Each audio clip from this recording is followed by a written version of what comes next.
Donald Trump begs suburban women to stop loathing him. Will you please like me?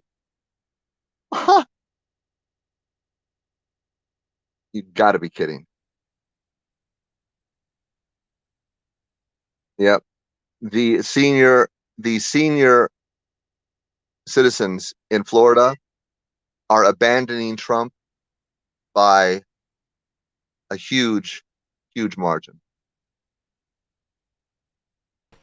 Hey, welcome everybody. This is Chris and Johnny. Hey, we're just testing out our new live streaming software here, and we getting breaking news, and that's one of the great things we can come into the forum and let you guys. Just came in. Yeah, Just came just in. it just came in, and I want to let everyone know in the description there's a link there, and you press that link and you give Facebook and our streaming service permission, and you can comment on what you if you'd like, and we can respond. We're trying to test this stuff out, so if that's just something we kind of want to let you know about. But hey, Chris, let's It's what's going it, on, man? it looks great. Well, it's our little friend, our dear friend Amy Coney Barrett, caught in Yeah. another scandal. Well, she failed to disclose. This came out 1 minute ago. Failing to Okay. disclose politics to the Senate. She had to fill out a disclosure form where you swear that you are telling the truth and that you are disclosing everything. Well, she didn't quite disclose everything. It says CNN reported Wednesday there are at least 7 additional talks not listed on public calendars from the University of Notre Dame Law School that involved Judge Amy Coney Barrett. Missing on the Senate paperwork was a talk with the law school's anti-abortion group, according to a CNN K-file review. Okay, so she was listed as participating in the newly discovered talks from 2004, 2013, which she never disclosed. Yeah. She never disclosed, which means she lied on her sworn statements to Congress on the paperwork. Why did she leave that off? I'll tell you why, because Bill Barr probably said, "Oh, don't mention that. We don't want them to know that." So that's why we got to impeach Bill Barr. We got to Yeah, get him out well, of office.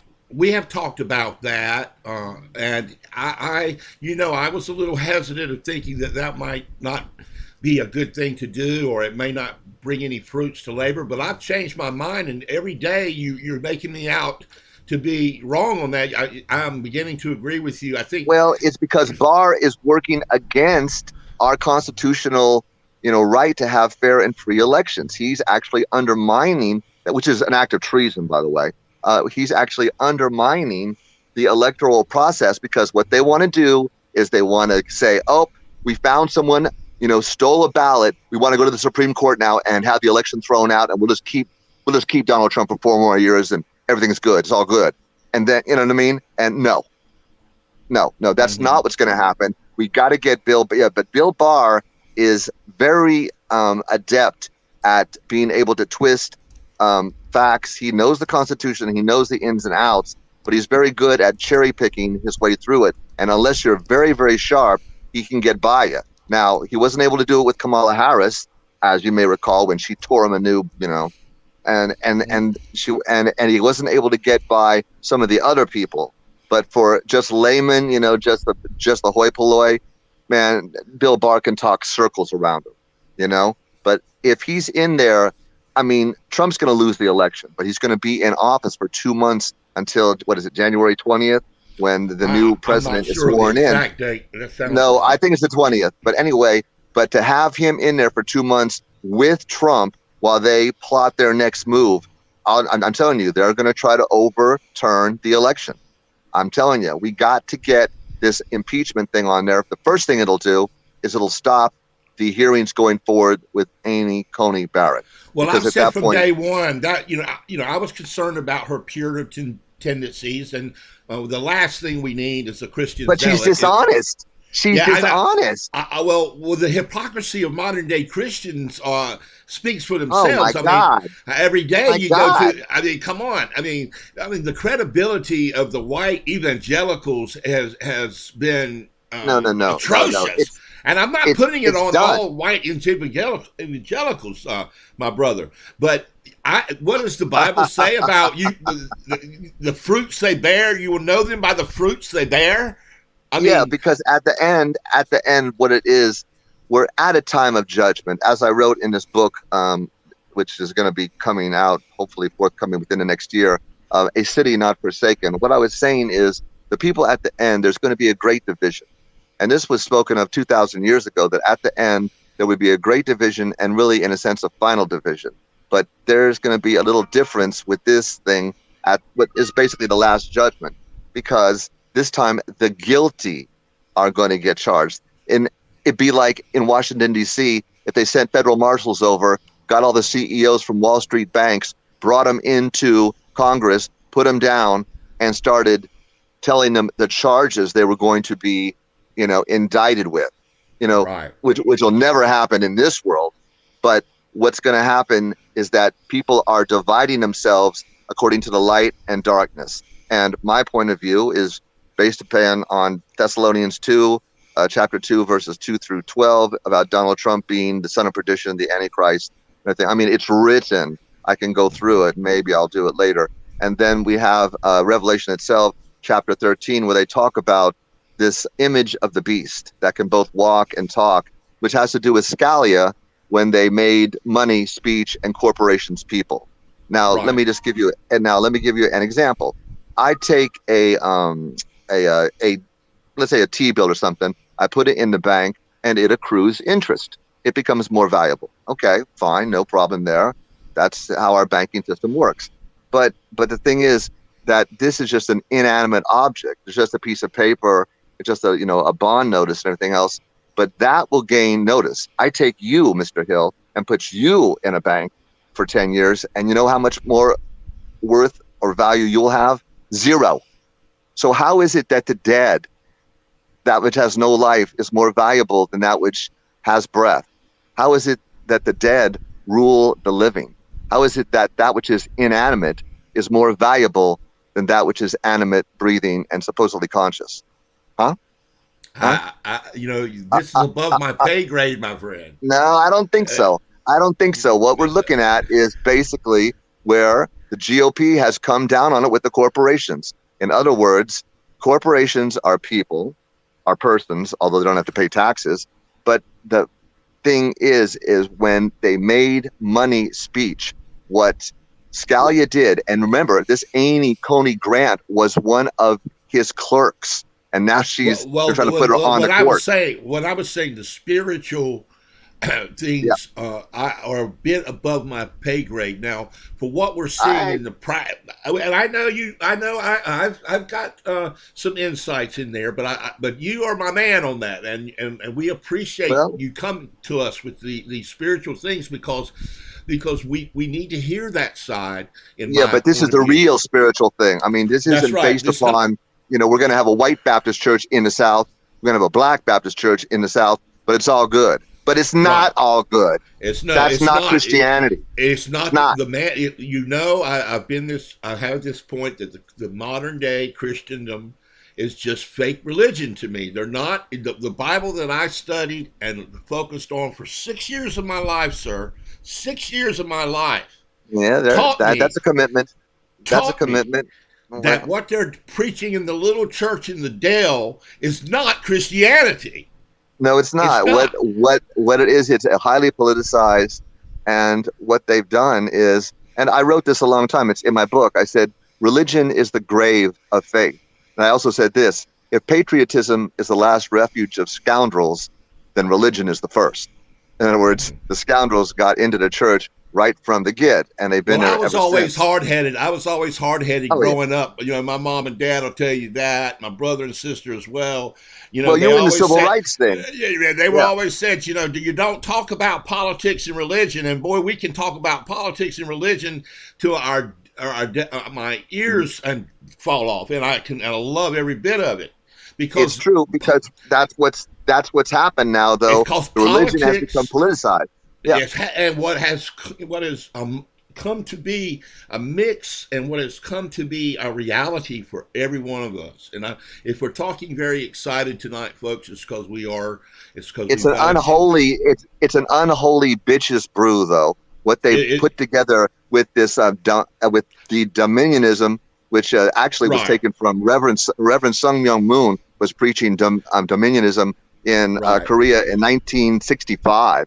Brought it to right, America. He came and bailed out Oral Roberts University, Liberty University, Swaggart, Pat Robertson, gave them millions of dollars. He's the one that told them this doctrine of, well, Christians are supposed to have all the wealth in the world, and it's supposed to be for them, and everybody else will have nothing, and God has reserved, all the wealth, and and I mean, it's just total bullshit.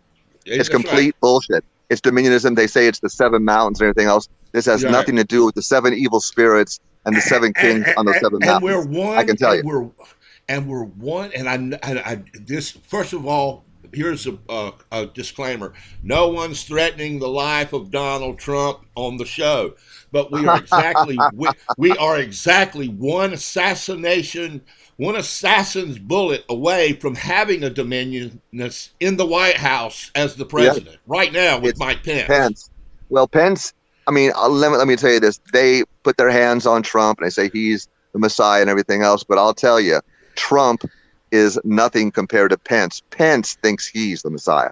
I'm telling you right now, as God Yeah. is my witness, Pence is the one that thinks he's the Messiah and that Trump's going to be out of range. He's going to be off the page. And then Pence is going to step in and reveal that he is the one.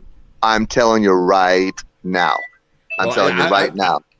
I don't doubt it a bit. I mean, I mean, well, it's I obvious wrote, in the way he talks down to everybody, like he's in some yeah, like kind of lofty moral, superior position. I mean, in Idaho, where he was, I believe, it was the governor or whatever he was. His family owned a bunch of gas stations that were so bad polluting that the $10 million cleanup fee somehow got switched over to Idaho State, and the Pences didn't mhm. pay a penny. $10 million for all their gas stations that went belly up, and the cost was passed on to the consumers up there. And basically, what they had was a statewide crisis with all this oil and gasoline leaking into the ground from all these leaking tanks and everything else. Pence goes way back, and he's a very smooth. He's a lot smoother than Trump. But I'll tell you, he's a liar. He's not honest. He's Mhm. not forthcoming, and his holier than thou, brand of Christianity has rubbed a lot of people wrong because he's just so condescending, and it's not just that he feels that he's better than everyone else. It's just that he does not even take anybody's opinion or point of view into account. In other words, this is the guy that thinks he knows it all. Let me tell you, anyone who says they know it all or has nothing left to learn, has got a lot to learn. A lot to learn. And these Christians are, as far as I'm concerned, the worst part of it. Amy Coney Barrett is in trouble now for having lied on that disclosure thing. I'm going to read you a little bit much. They were okay. 3 days of hearings to be confirmed. We're going through it now. Yeah, now they want an investigation on why she withheld this information, which is enough. It's enough to take her out of the running. You can't lie to Congress. Mhm. Not when Right. they're the ones passing judgment on whether you're going to sit on the Supreme Court. If you're dishonest at And that yeah, point, when's it going to get better? I mean, are you going to get some principles and some integrity next week? Well, next week I'm going to get some integrity and principles. But right now, I'm just going to be a liar and just get myself on this court so I can be honest and truthful once I get up there. That's not how it works. yeah, You know what I mean? That's not how it works. right. I I mean, Brett Kavanaugh might I have broke just the mold, but oh man. yeah. And well, anyway, she may have just I just taken put herself. up on the yeah. I just What? put up on the screen a Oh wow. an Yeah. article. An article that I wrote way back in 2014. Folks can find that in our original house blog, man. It's still on blogspot.com, believe it or not. It's one of the Wow. original starting points of the House of Public Discourse. I started this blog. I get emotional about it, really. I started this blog, even before I got on Facebook, and we were studying and researching the problems of dominionism and the aspects of dominionism way back in 2014, my brother. Well, that's going back to Rafael Cruz and Ted Cruz. I mean, they came from Cuba, went up to Canada. He was born in Canada, came down here, and then he pretends he's a white Texan. He's not. He's he's Cuban. His family were Cuban. Why they were let out by Castro to come to America, I find extremely suspicious. And Rafael Cruz, one of the biggest promoters of this dominionism thing, and he became a respected member of the evangelical community. But this guy is not an evangelical. He is someone that has been sent here, I believe, to get his son to be the next president. They were pushing Cruz from the get-go to get him, and I think personally that this guy and Cruz were Castro's boys. I think this was one of Castro's little ideas, and he had a lot of them. A very wily, cunning man. I mean, Cuba might have a lot of good things going for it, but everyone that's come up against Castro has ended up in a box in the ground. I mean, Chris, since we're here, we're testing out our new software. We're trying to see. We're trying to get Bill Barr impeached. We're trying to get Bill Barr impeached so it'll shut down the Senate hearing. We're trying to educate people and create a narrative other than that of the mainstream media. And one thing I'm very proud about, Steve, is we have so many bright, intelligent, wonderful people within our House of Public Discourse forum. And I wanted to take a little. Well, we can thank you for that. We can thank you for. You seem to collect these people. I don't know how you do it. It's like filings come into a magnet or something. You seem to just attract these. I appreciate mavericks. That. I appreciate mavericks. That, but it's a collective effort amongst us all. Yeah. And that's why I wanted to kind of break into the show a little bit. One of our House of Public Discourse members, James L. Walker III, has got a book, and I need to have my butt kicked for not having a link to that book for the show, and we can get that, and we will get it shortly. But I wanted to take a little about 2-minute break here and and play a little video that we put together on one of the many great poems that Brother James has composed. Let's have it. The Day of the Homogeneous Man by House of Public Discourse member James L. Walker III. The Day of the Homogeneous Man. There was this one morning the sun did rise, and an odd thing happened beneath the skies. The people rose to find they were all one color, and could no longer tell one from another. Folks were going crazy, plumb out of their minds. We're all the same. Damn it. We're one of a kind. And then they shrank and they grew to just one size. Why, they even had the same colored eyes. Some folks sang and danced, others only complained. I'm different from them. Some shouted. I am not the same. There were those who embraced this new circumstance as a new way to peace and humanity's last chance. Governments scrambled to maintain their control. Religions changed their doctrines to keep men's souls. That which made us different was now long gone. Even languages were heard in a tongue of your own. Science had no answers, there was no voice from above. But some men still hated, while many others found love. We were never that different, we were always the same. But some men were still dark, their hearts would not change. People began to see others in a whole new light. What was wrong with their neighbors was now made right. The absence of color allowed men to finally see. Why, you are no better and you are no worse than me. No longer was there red, black, brown, white, or yellow. But still there was a difference that you could tell though. There were those who were right and those who were wrong. Some men remained dark after the color had gone. Folks came to find it was never the pigment of their skin. What mattered most was the condition their heart was in. Goodness has no color, humanity has no hue. I feel pain. I feel happiness. And so do you. What if one morning the sun did rise, and an odd thing happened right before our eyes? Folks became colorblind and of one good accord. That day of homogeny is what I look toward.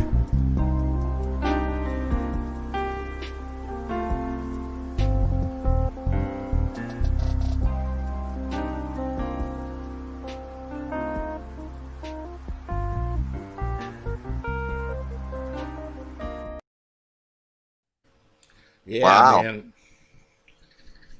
That was some powerful. When I read that, it was just so powerful. I said, "Man, I need to make a video of this." And I got, Yeah, but he puts it together though. I mean, he doesn't, he does it without preaching, which I really appreciate. But he's mm, just talking about our common humanity. You have to remember that, the one that I call my father Jesus, but Jesus put his divinity in his humanity.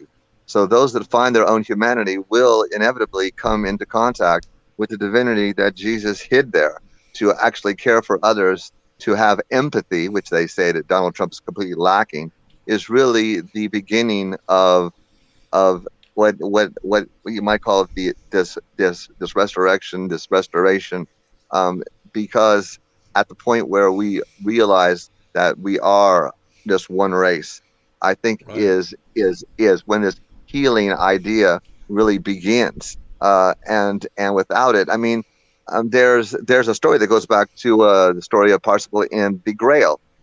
Parsifal ends up in the Grail castle. He sees the king who's got a deadly wound, and at that point they bring him up to the king, but he doesn't say anything. He doesn't mention a word. Anyway, they have a feast. He wakes up the next day by an empty castle. There's no people there, and this woman goes by and says, "Well, did you ask the question? Did you ask the question of the king?" And he goes, "Well, what question? What was I supposed to say?" She goes, "You were supposed to say, what is wrong? Why are you in this state?" In other words, to ask him if there was something that he could do to help. But because he did not do it, it took him, I believe it takes him 12 years to get back to the Grail Castle. But it's that idea that these people in our own society would never even consider talking to these, maybe a homeless person, maybe someone that's just fallen in the street, and right, people avoid them. People avoid them. But that's our own humanity because we're all aspects of each other. If you're rejecting that person, that's the aspect of you that you're rejecting. That is, if all of mankind represents one temple, one universal body, then if we right, start rejecting this person or that person, we are actually rejecting our own totality. We are actually rejecting our own perfection, is what it comes down to. And they say in the prophets, "I will take away that heart of stone and give you a heart of flesh." But who's the one that did it? Jesus. Jesus is the one that said, "Open your heart." But if he's poor, give him some help. If he's naked, clothe him. If he's in well, jail, visit him. If he's sick, heal him. But that was completely the opposite. In those days, like now, they said if you were rich, you were blessed by God, and if you were poor, right.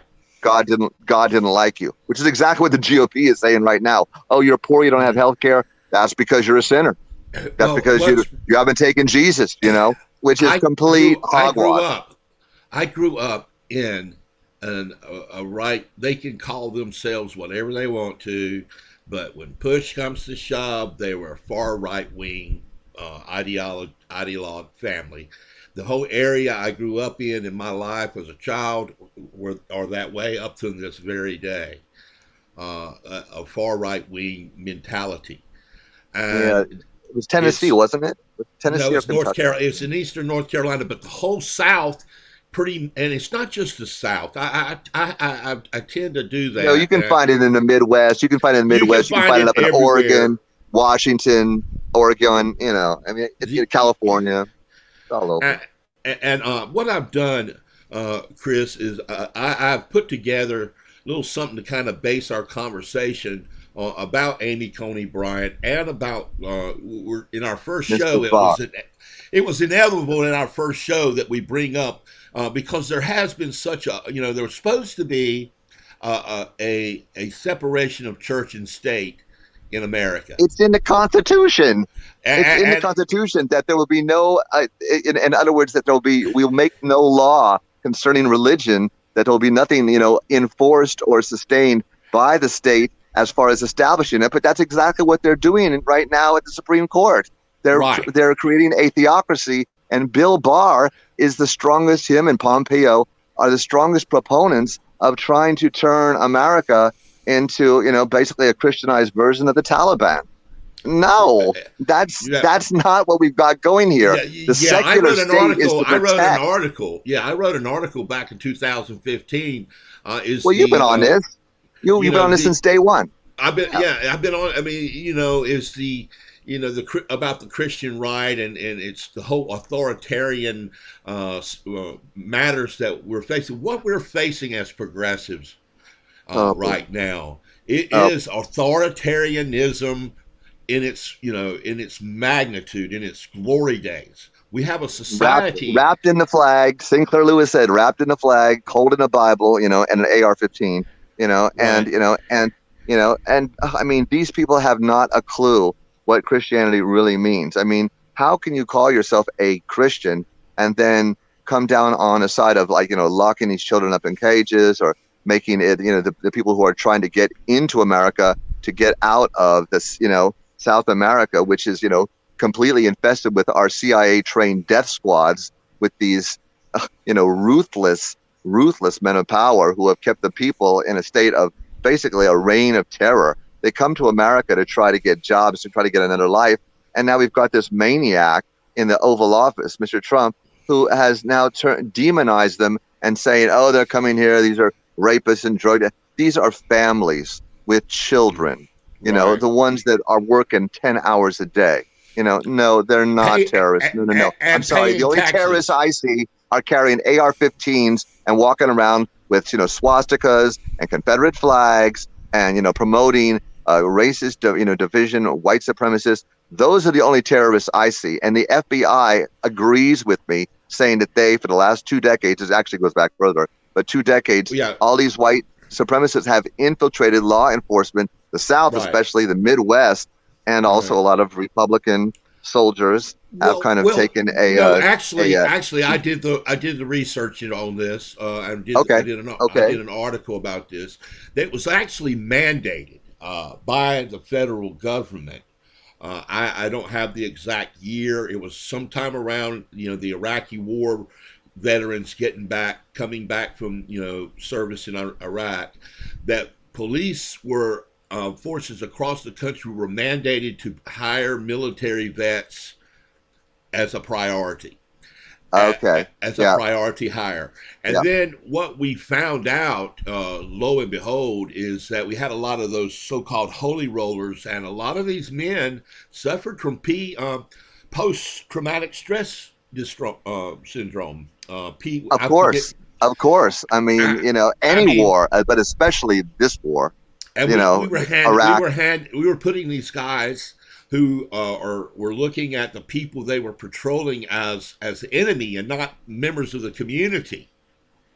Exactly. We got police that have no identity with the community they serve. They look at the people in the community as an enemy, as a foe. Especially people of color, Latino, and in other words, they're somehow they're suspect. But that is bias. It's impossible to have equality and justice in the law if there's bias from the get-go of, oh, that guy's black, he's probably a criminal.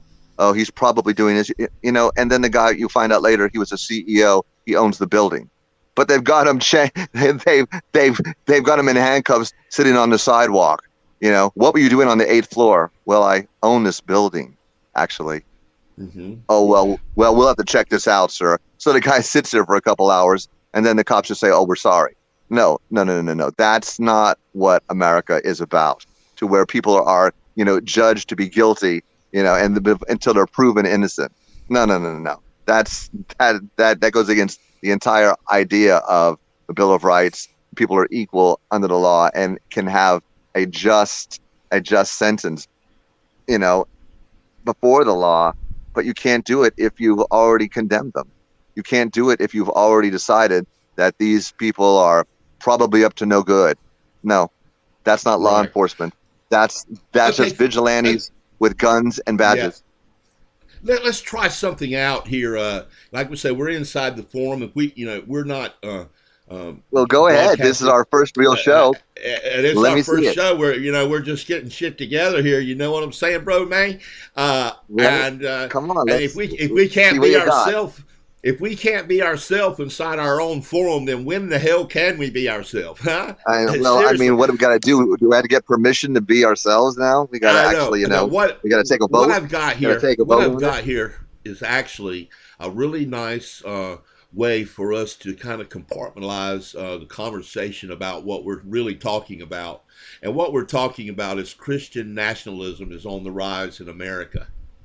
And all over the world, the Yeah. right wing, they're trying to get it in Austria, Italy, Macron, in France, Poland, the strong man over there, Belarus, the guy's trying to be a dictator. Italy is suffering a relapse into fascism. I mean, this is happening right now. Bannon's been all over the place, like white on rice. He's one of these white supremacists, white nationalists. I mean, this is Ukraine. They got a private army supposedly of right wing, kind of like Hitlerite people. I mean, this is not going away. It isn't like we can wave a magic wand and suddenly change these people's hearts. These are hardcore. And this white supremacy thing, this racehorse theory that Trump has. We have better genes. We're superior. I mean, what the hell world did they end up tell you what, blowing up let's in? do. Okay, Let's come on. see if we can. Let's see if we can get this thing to work right. Okay, let's do it. I think one of the issues that I have is that I'm running on a Wi-Fi connection, and I'm probably going to need to straight wire this right into the router if I want to, because if you'll notice the video is spinning there.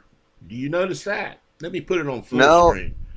No, it's okay. I do see it spinning now. There's one that finished that the poem that you played. So there's a bit of a spin going on there, but it should resolve itself.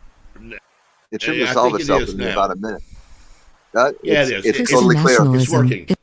Is on the rise in America. A video essay by House of Public Discourse founder Johnny Hill. Yeah.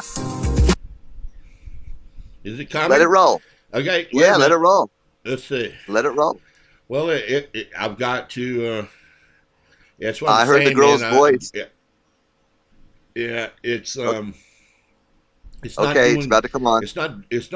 It's not doing just exactly the way. Okay, here it's trying to come back now. Here it is. Let's see if There we it can get this bad boy to work now. Just give it about 30 seconds. I think it's about to go on. There you go. Yeah. Christian nationalism is on the rise in America. A video essay by House of Public Discourse founder Johnny Hill. Yeah. Yeah. And I can stop it when we need to discuss something. This is just the intro. Well, let it go. Yeah, let's do it.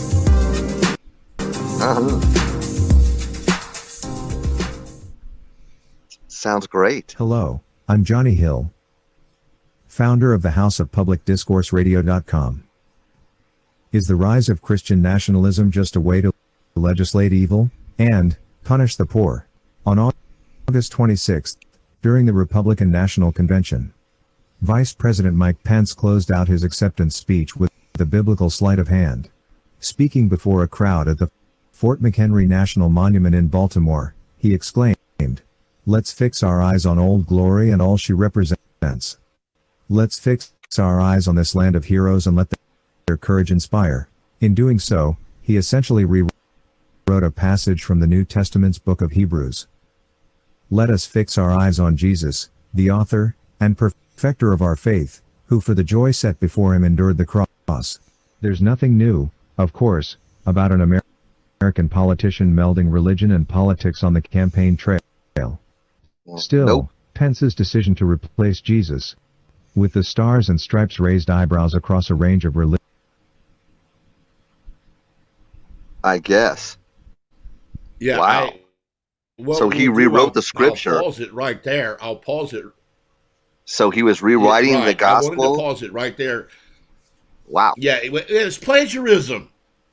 If I Well, was it's not writing an only article, plagiarism. eh, He didn't even give the fact that he had changed the main words. Let our keep our eyes fixed on Jesus. He changes it to "Old Glory," which is making patriotism. In other words, the state becomes, your God. Essentially, the state becomes the deity. Which isn't that much different from Marxism, where the state at that point, when they had the French Revolution, the king said, "I am the state." But in these other monodimensional doctrines, the state becomes God, the parent, the one that is the ultimate authority. And so what you have is a kingdom of God without God. It works out pretty good for them. But it's really just what we have here now with Pence, the theocratic, the dominionist. We own all the natural resources of the world, Africa. We can go into any country, take whatever they have, and then I mean, really, that's Christianity? right. No, these are wolves in sheep's clothing. These are like the Spaniards, the ones that came out here with Columbus, wolves in sheep's clothing. They said, people converted to Christianity. Columbus had them digging down mountains looking for gold with their bare hands. After they converted, by the way. I mean, they died by the thousands. I mean, no, that's not Christianity. So those that have used this as a cloak that are sin, this is the real problem. Mahatma Gandhi once said, "Yes, I like this Jesus. I like the Christ very much. The problem is the Christians of this Christ. Religious and political. Yeah, Right. they're And they're far from it. They're far from it. okay, let's move on. Let's see what else we can come up with Persuasions. here. Indeed, the melding of Old Here we go. Glory and Christ provided the latest evidence of the rising influence of Christian nationalism in the age of Trump. It's no longer hard to find evidence of just how deeply Christian nationalism influences our politics and policy making. During the pandemic, the Bible has repeatedly been used and distorted to justify COVID-19 denialism and government inaction, not to speak of outright repression. In late March, as cities were locking down and public health officials were recommending strict quarantine measures, one of Donald Trump's first acts was to gather his followers at the White House for what was billed as a national day of prayer to give Americans the strength to press on through death and difficulty. Later in the spring, protests against pandemic shutdowns, funded with dark money from the likes of the Koch brothers, demanded that states reopen for business and social distancing guidelines be loosened. Forget about masking of any sort at them. Printed protest signs said things like, "Even Pharaoh freed slaves in a plague and Texas will not take the mark of the beast." And even as faith communities struggled admirably to adjust to Zoom worship services, as well as remote pastoral care and memorials, President Trump continued to fan the flames of religious division, declaring in-person worship essential, no matter that legal experts questioned his authority to do so. And I And question that speaking of his authority. version of Christian nationalism, He didn't have any. no one should He forget the abrogated it June to himself. spectacle in He had no Lafayette authority to Square do near that. the White And House, this, when Trump had racial justice This was the- protesters tear gassed so he could even stroll when to you nearby couldn't see St. this was John's a Church photo and pose op, it proudly had to be on its steps shit for displaying a brains. borrowed Bible. Though To he hold flashed it a to Bible the upside down photographers, after who can tear doubt how little gassing time people. he spent within its pages. Yeah. Selling those same pages is another matter entirely. After all, a Bible he signed in the wake of that Lafayette Square event is now on sale for nearly $40,000. Well, there's some prosperity gospel for you. Yeah, from a man who has never Understand how cracked a power is Bible in his wielded life. in America by wealthy politicians and their consortium of Joel Osteen. Yeah, what we'll do- And the rest. Yeah, we'll pause it right. We'll pause it right there, and we'll come back to it. We'll come back to it.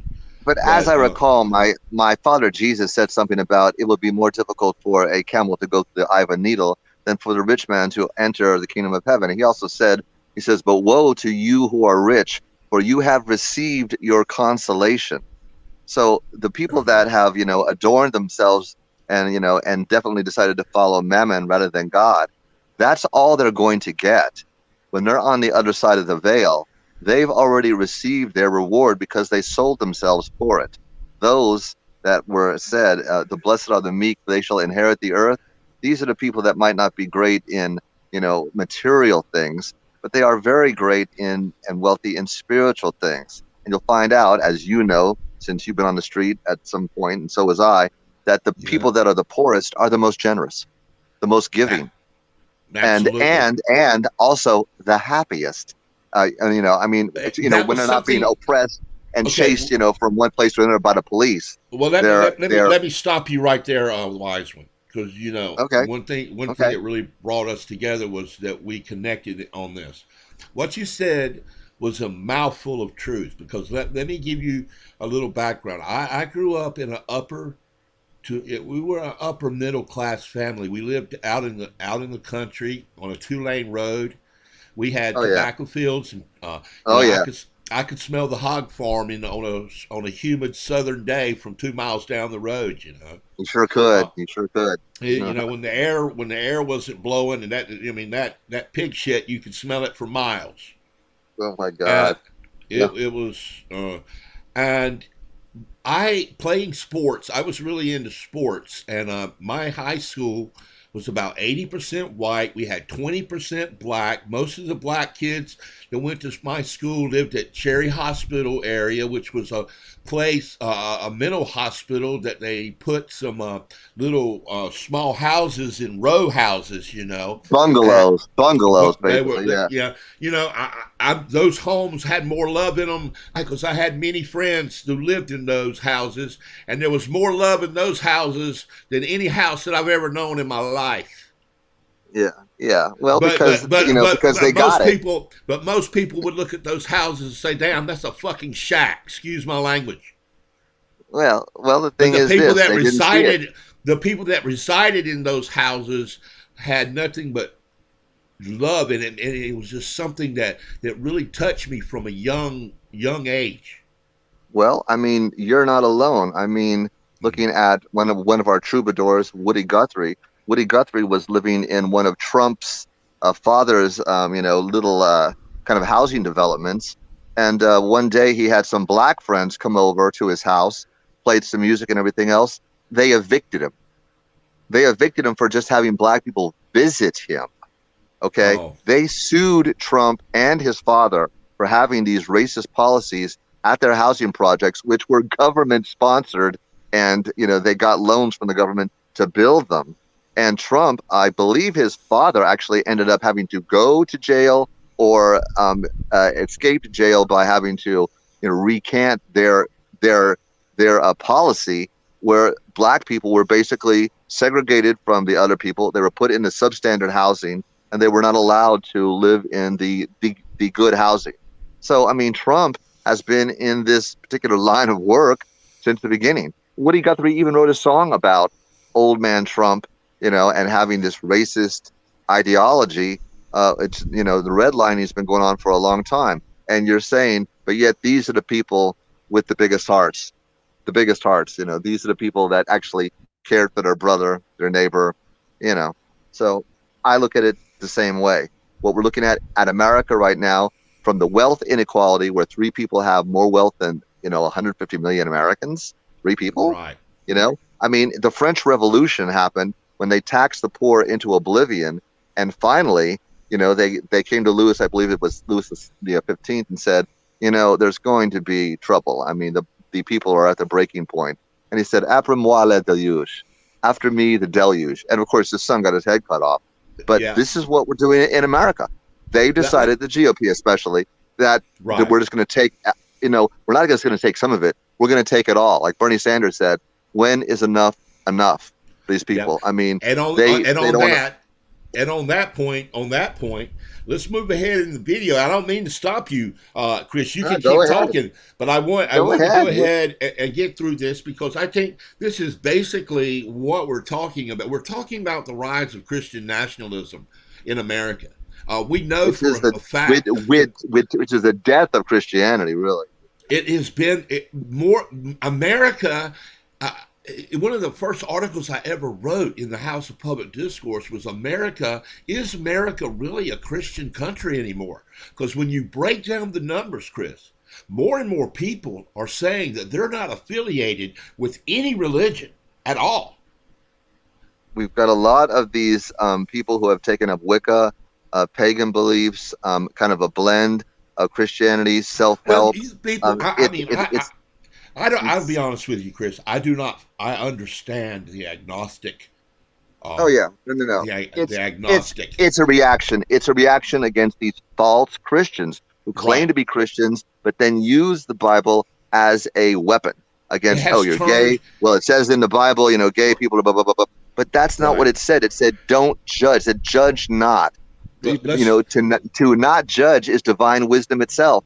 But no one's that smart. Here's what our research team uncovered. Okay. Let's hear. Extremists in 2020. You have to consider the role of religion in our national life. An epic battle for the Bible is now underway in a country that has been largely ceded to white evangelical Christian nationalists. Through a well-funded network of churches and nonprofits, universities, and think tanks, and with direct lines to the nation's highest political officials, they've had carte blanche to set the terms of what passes for religious debate in this country, and dictate what morality even means in our society. Under Trump, such religious nationalism has reached a fever pitch as a reactionary movement that includes technocratic billionaires, televangelists, and armed militias, has taken root with a simple enough message: God loves white Christian America, favors small government and big business, and rewards individualism and entrepreneurship. Meanwhile, the poor, people of color, and immigrants are blamed for society's problems, even as the rich get richer in what's still the wealthiest country in the history of the world. The dangers posed by today's Christian nationalists are all too real, but the battle for the Bible itself is not new in America. In the 1700s and 1800s, slaveholders quoted the Book of Philemon and lines from St. Paul's epistles to claim that slavery was ordained by God. They also ripped the pages of Exodus from Bibles they gave to the enslaved. During the Gilded Age of the 19th century, churches and politicians alike preached a prosperity gospel that extolled the virtues of industrial capitalism. See, it wants to hem up on me. Well, we're probably going to have to get that straight wire, maybe away from the Wi-Fi. Well, I'm pretty close. I'm pretty close to my. Well, it's not a bad place to stop, but you start. No. There you go. Yeah. Let's see if it wants to. Let's see. It still wants. It wants to. Just let it sit there and rest for a minute. We can get out of that, but that's one thing I love about this software. You don't have to have a freaking damn power. System to run it. This thing seems to be running because whoever did this, they made it very lean. In other words, it doesn't have a lot of. It's got the bells and whistles, but it seems to be more refined to kind of powering through some of the obstacles that you can run into. What it is, we're running. Well, basically, all of their servers are doing the most of the work. You can run this program off a $300 Chrome notebook if you want to. It's really that good of nice of a system. It's a cloud, what they call a cloud cloud computing system. It's enhanced. It's a cloud enhanced. In other words, it's got the loading and the servers working together. So what I've got to figure out, what we got to figure out, because I really do want our to be able to for our and I'm going to try something to see if this is going to help.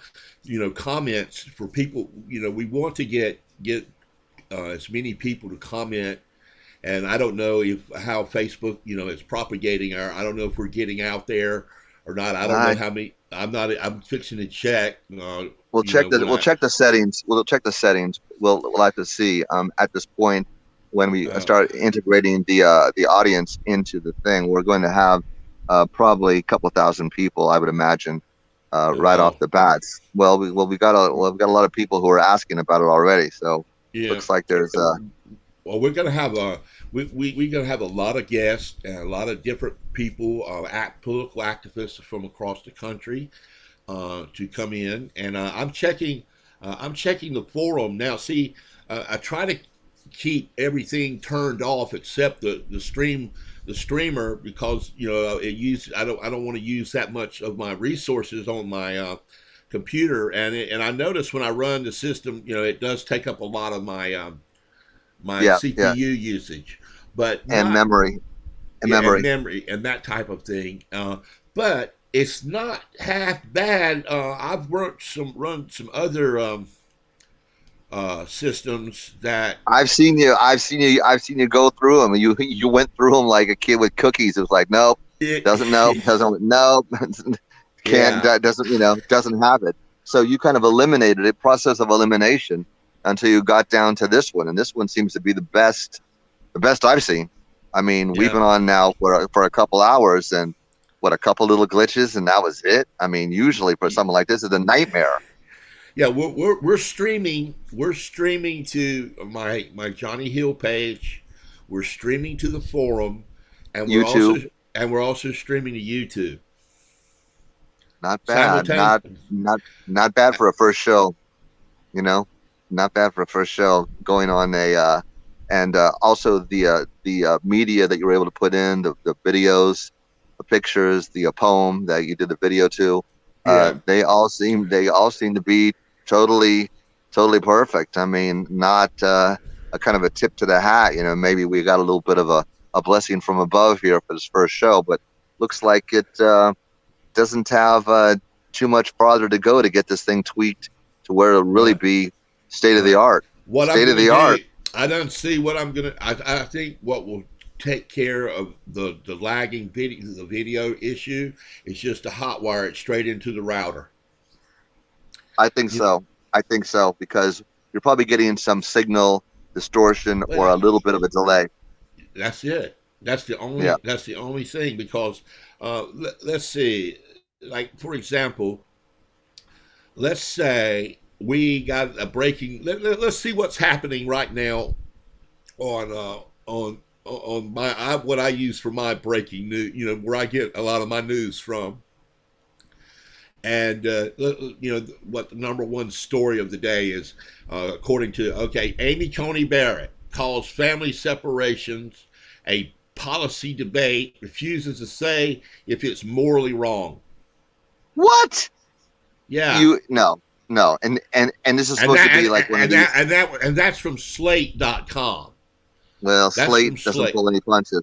Slate doesn't pull any punches. And the thing is, she calls and this Christian sect she was in, it's a sect. It's not Catholicism or Christianity as we know it. It's a sect. And what it is making women, basically, we're going back a couple thousand years, making them second-class citizens. We're making them into chattel, where they were basically more than just property.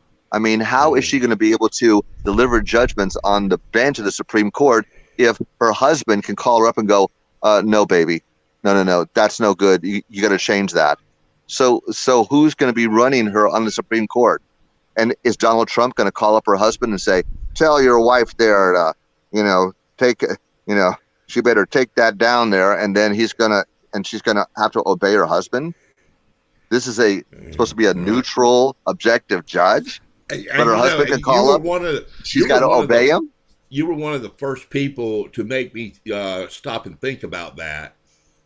I mean, it's untenable. My big concern with her, brother, was that if we do, and I thought it sounded a bit conspiratorial at first when I first heard that Trump may refuse to give up the White House, and then the more and more, the more and more I hear and look into, because I try not to close my mind, even though I'm not a conspiratorial theory type guy. I don't. I would be a hypocrite if I just totally, pushed him to the side. We're going on what he said himself. It isn't like we made it up. Trump has been saying almost every rally, well, I'm going to stay in office. It's illegitimate. And then I'm seeing, his knucklehead supporters get on Facebook with their chest all puffed up and beating Yes, about, if this happens or that happens. But let me tell you some things that happened today that gave me a lot of spirit. My step grandson Steve he's 30 years old. He's never voted in his entire life. He sat down Whoa, today in the living 30 years room. old. Yeah, 30 years old and never voted. Wow. He's one of those guys that and he's not alone, brother. Well, He's not they alone. say voting doesn't matter. The system's corrupt. It's rigged, and they're totally Right, cynical, But right. And now and, they and, are. and I, and you can't, even though I'm the one that wrote the article way back in the day. If you don't vote, don't bitch. I Well, wrote that article. how can you? you How know can you? and but at the same time I do, and I wrote that in 2014, but I But do understand the sentiment of people who disenfranchise themselves from the system, and that's why I think this the House of Public Discourse and what we're doing. One of our major focuses has got to be bringing back people into the process, and it's going to be hard with the system as it is. Me and you've talked about this off. In our it's own. a real civics lesson, a real civics It, lesson. You're going to be a citizen in America. You have to take responsibility for the you know, political reality. you know, It's the just system, it is- the system of things. I'm going to try to find this video while we're talking here. Let me tell you something that I learned a long time ago. The Republican Party does not want a high voter turnout ever, because if they do, they lose.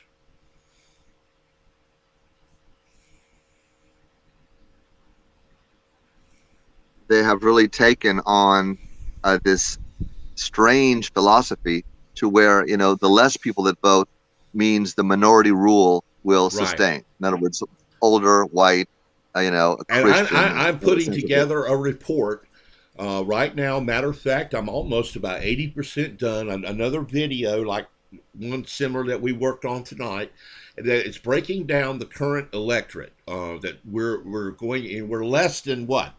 We're a couple of weeks away from the election, and Oh, it's 20. What is it? 20 days now? it's 19 very, days? yeah. We're looking at an electorate for the first time, even more so than in 2016.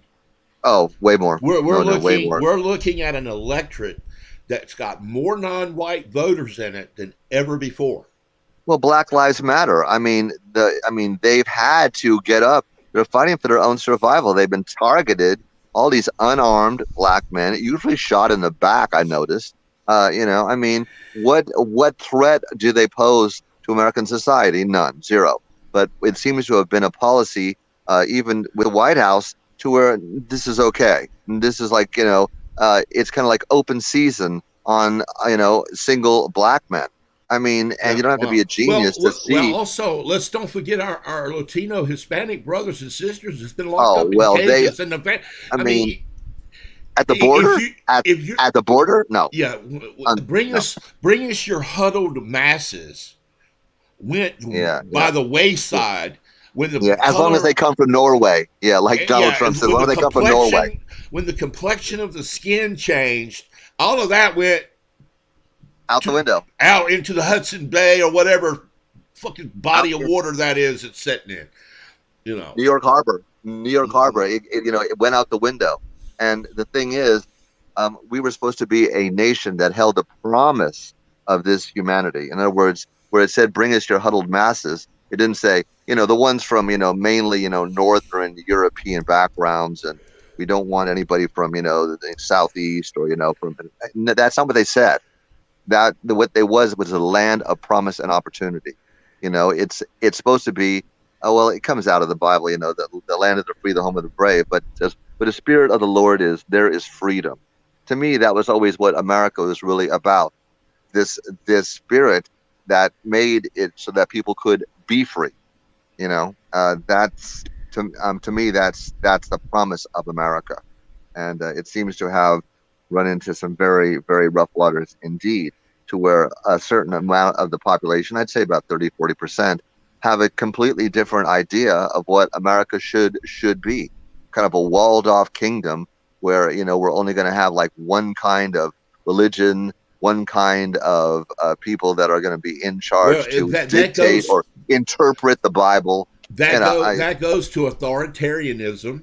It goes Of to the course, authoritarianism follower syndrome. of Um, course.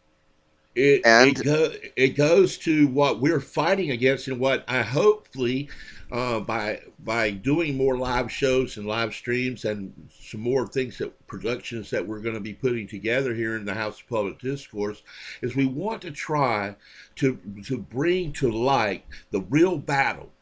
The real battle is between progressiveness moving forward and authoritarianism moving backwards. And I'm afraid so. I'm afraid that and Amy Coney Barrett is a perfect example of being moved back. I don't want to go back to the times of the Puritan Pilgrim. Fuck Jamestown. Well, the thing is this, to try to outlaw, she wants to outlaw contraception. I mean, this is ridiculous. And to try to say, well, we're against abortion, but we're going to outlaw contraception, abortion will go up 1,000-fold.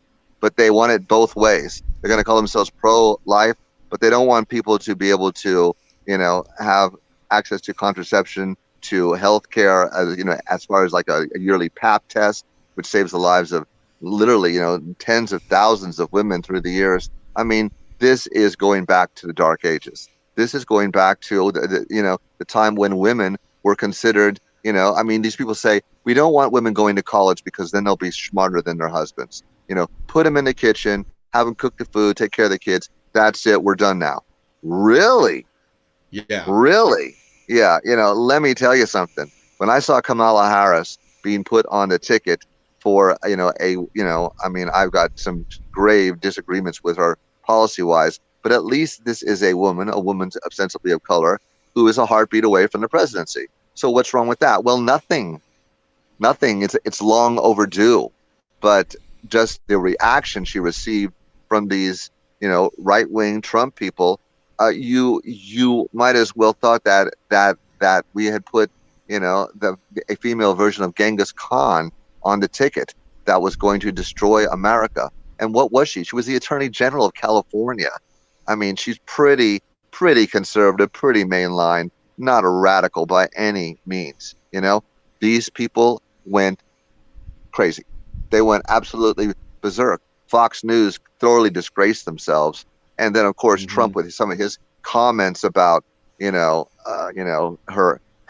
race, I will just gently say, without pointing the finger. I mean, this is an insult. It is a national disgrace that someone would be criticized for their race and background who's on a national ticket for the presidency and vice presidency. We've got this guy in the White House that is now going to go full racist. We're just going to go total Jim Crow. We're going, it's back to the future, Right. but there's no future in the past. There's no future in the past. That's why they call it the past. We're going to go back to Jim Crow now? No. Well, they want to move us back to Jim Crow. They have. We're not going. We're not going. I've got news for them.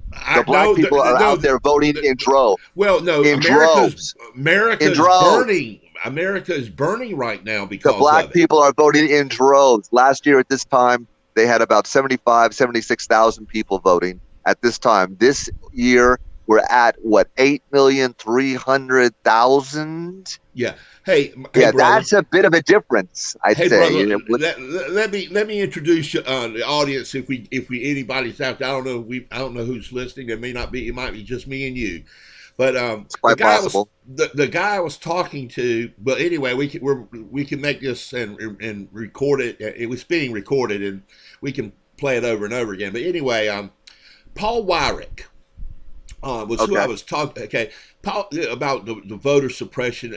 This is from Paul Weyrich, who was an American religious conservative political activist and commentator, most notable as a figurehead of the New Right. He co-founded the conservative think tank, the Heritage Foundation. Oh my The, God, the yeah, Heritage Foundation. yeah, the Free Congress Foundation, and the American Legislative Council. Here's what he has Alec, to. Yeah, Alec. yeah, Alec, exactly. Here's what he has to say about voting. Check this out.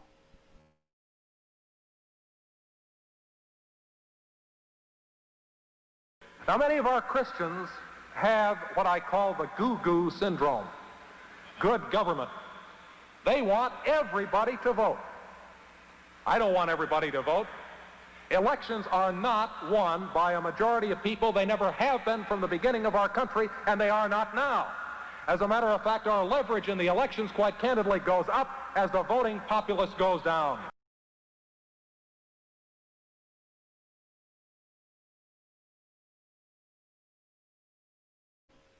You see, brother, Yep. that's what we're up against. Well, we sure are. But the other part, what we're up against, is 100 million Americans who don't vote. That's Well, the other. That's the other part. That's well, and that's because of people like that man right there. Yep. That and remember, I don't know if people remember Lee Atwater. Oh my God, Lee and- Atwater. That was Ronald Reagan's hitman. I mean, Yeah. the dog whistle, the whole Southern strategy. I mean, oh my God, Yeah, he was such bad news. Lee Atwater, and he died repenting. He repented on his deathbed of what he had done. He said that he had done a disservice to America. I mean, I've read it. Lee Atwater had a very heavy reckoning about what he had done with using racism, silent racism, this moral majority racism, to really poison the well.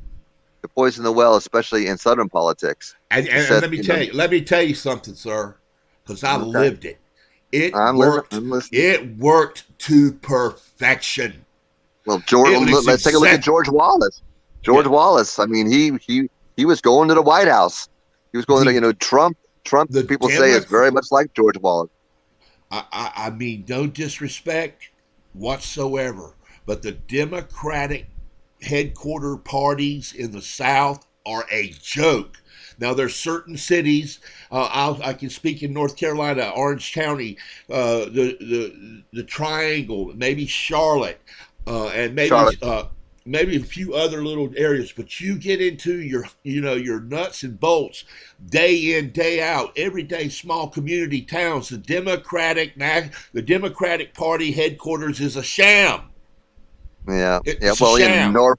Norfolk, Virginia, going down as far as the state capitals and everything else, the Democrats just kind of play along, and it's not really a political party.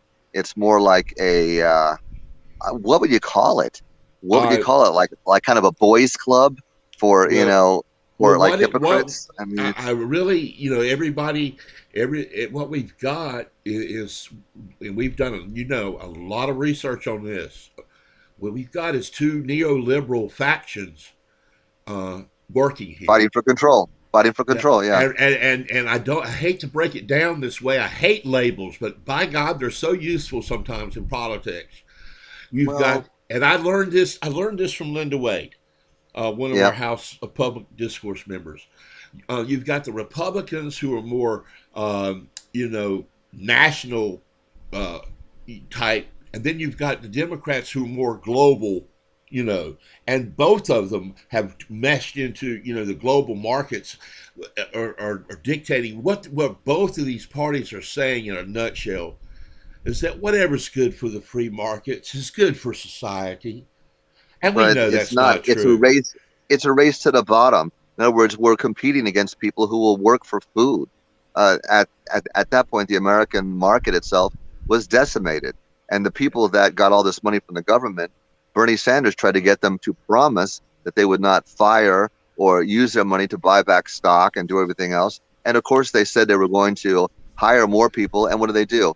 Like Disney and the airlines, they got all these, billions of dollars. What do? Start laying people off by the tens of thousands, because that's good for their stock, their stock members and their CEOs to actually have less people employed, because then they start getting these bonuses it looks like they're working very hard to put themselves out of business.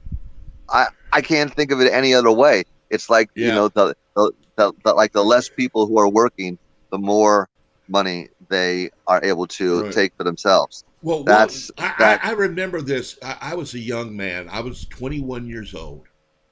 I That's had a a bit. I had a very ruckus young youth, and I had not a greatest relationship with parents. And Right. I decided for some reason that this girl asked me if she wanted to get married. I knew her for about a month, and hell, I didn't have nothing else better to do, so I said yes. And next thing I know, I'm all me and her, and next thing I know, I've got a small child coming, and it's 1982. Oh boy. Ronald Reagan has just come in the office. He's just Oh started boy. using his he did away with the Sherman Antitrust Act. We first started hearing the terms like outsourcing and downsizing and blase blah blah. If it was the Charlie Brown show, it would be the wah wah wah wah shit. All of this, Yeah, yeah, yeah.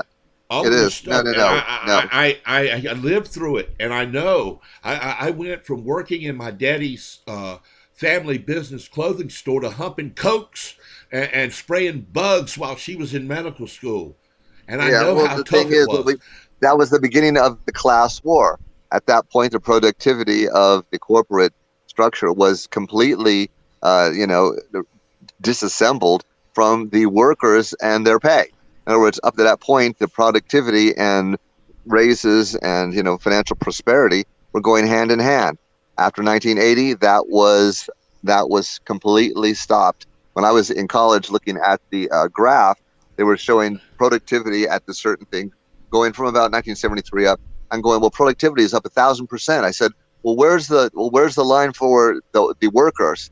I don't see it. They go, look at the bottom. I'm going, I thought this was the bottom of the page. They go, no, no, no. That's the line. It was a flat line. There hasn't been a raise since 1980. We're looking at basically, about 40 years of a class war to where the middle class has been almost decimated. There's hardly anything Well, left. well, It's just, I studied this up because when you grow up in a Republican family, when you grow up in the South, and you're really, a radical left person. I'll be the first to admit that. I'm a proud radical left guy. Okay, and you get a really quick education about being someone considered in the out group. See, the authoritarians have got to have an out group. They've got to have someone to demonize.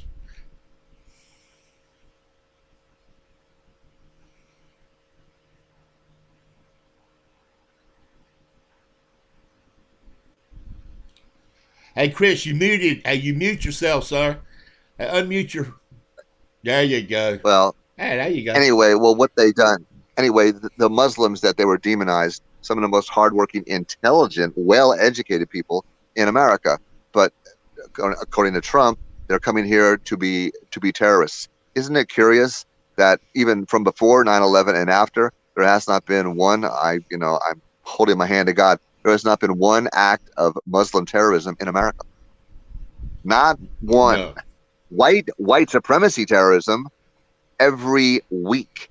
Some Oh my. kid gets a gun and goes into a church and decides to, vote with bullets about his feelings on, his gospel, the gospel of Trump, which is, bang, bang, bang, hands up. Right. Oops. Yeah, I mean, this is what the police are doing. They're shooting first and asking questions later. It's hard to, read someone their rights when you've already put a bullet between their eyes. I mean, do they have any rights at that point? No, they're already dead. So this is what we've got to the point where we have judge, jury, and executioner police that think they are, like our president. They think they're God. Yeah. Hey, No, check yeah, this they're out. not. They're Hey, not. check this out, Chris. Just Lee Atwater. So maybe some folks out there are not familiar with Lee Atwater. Maybe Well, they're I not am. maybe they're Oh not boy. familiar with the Southern strategy. But Yeah. here, this man was caught on a hot mic, bro.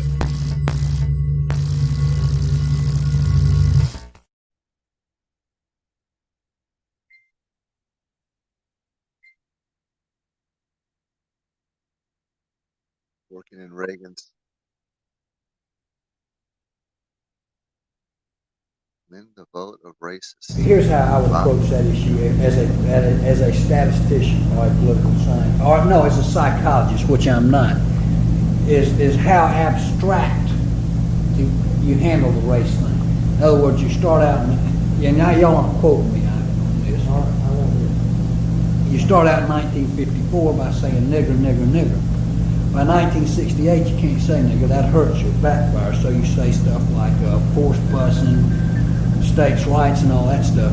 And you're getting so abstract now. You're talking about cutting taxes and all of these things you're talking about are totally economic things. And the byproduct of them is blacks get hurt worse than whites. Hi, baby. And subconsciously, maybe that is part of it. I'm not I'm saying actually it, but live. I'm saying I'm actually that live if it is on getting Facebook. that abstract and that get baby coded, down. that we're doing away with the racial problem one way or the other. You follow me? Because obviously sitting around saying we want to cut taxes, we want to cut this, and we want is much more abstract You can't hear me now? than even the bus can't hear me? thing. You're good, brother. Hey, this And is the a house hell of a lot forum, more man. abstract than You nigger can't be nigger. yourself here. You can't be So yourself. any way you look at it, race is coming on the back burner. Race is always coming on the back burner. It's always gotcha. coming on the back burner. Seems like we may have lost Chris. He'll be back. While we're waiting for him to come back, what we're going to do, we're going to test out our little system here to see how it's working.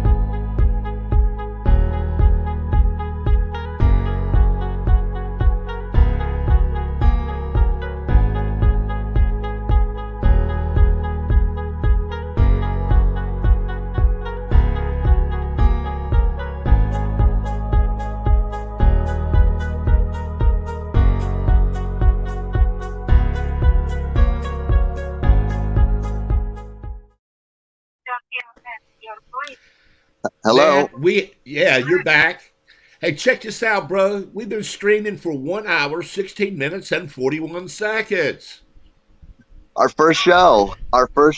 Yeah, and this is an informal show. You know, we're going to, but hey, this is grassroots media, baby. I know, but this is, you got to start somewhere. So what we're trying to do is, and we'll refine the approach. But right now we're kind of working out some of the kinks. But it's, for the first real live stream, this is pretty good. I mean, I've seen, when Jason and George Webb and Patricia Negron were doing their first shows. Oh my God, did they have issues? But we've been able to avoid some of those problems. Yeah, we can drop these. There's different things like we can drop in, like when we have breaking news. We can drop it in, and then of course, I just threw this little. I'm gonna do. I fucked up, man. If you'll notice, I cut a little bit of the fingers off and a little bit of the peace sign off at the top there with my graphics. So, Well, you're not going to be sued. Don't worry. Yeah.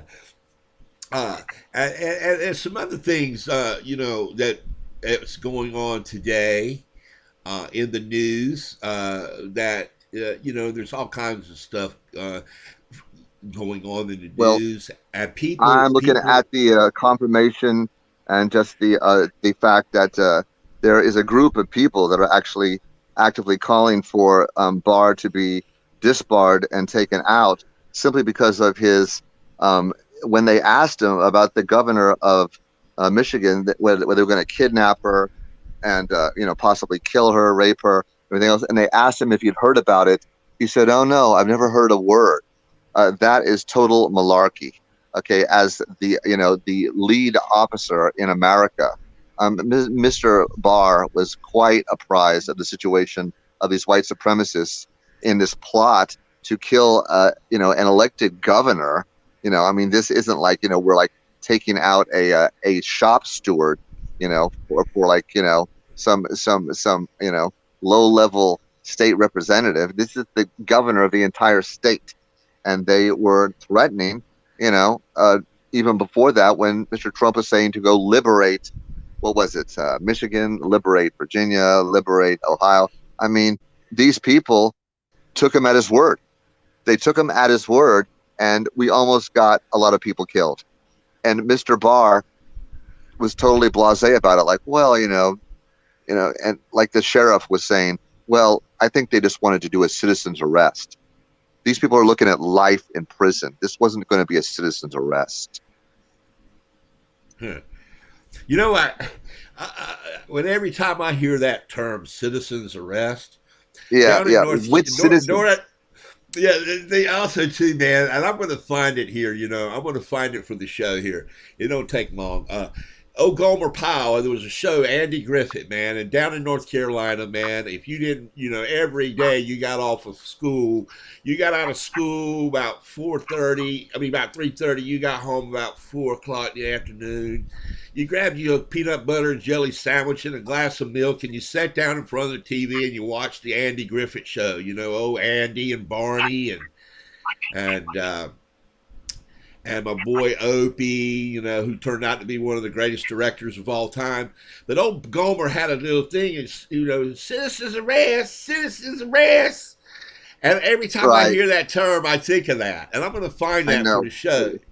Yeah, but these are, those are model patriots. It's like the old, citizen farmer, when they picked up their flintlocks or, just their, like pitchforks and went down to fight the British. The citizen farmer, those days are long gone.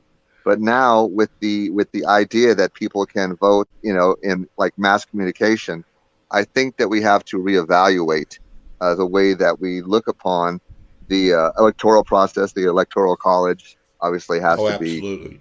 be, and then now, of course, we have the population change, which is what's driving this white nationalism, where a lot of America is now made up of people who are disparate from other backgrounds, racial, cultural, religious.